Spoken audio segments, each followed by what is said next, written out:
Today I'm gonna show you how to transfer cash wallet to credit wallet.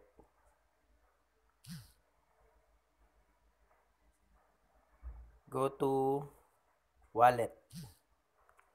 Then credit wallet. Go to credit wallet. Then top up with account. Then enter an amount. Let's say 232. Done.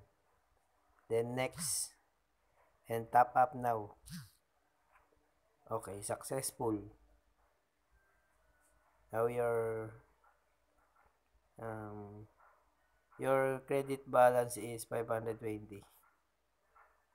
And there's a remaining cash wallet balance 200 pesos. Done.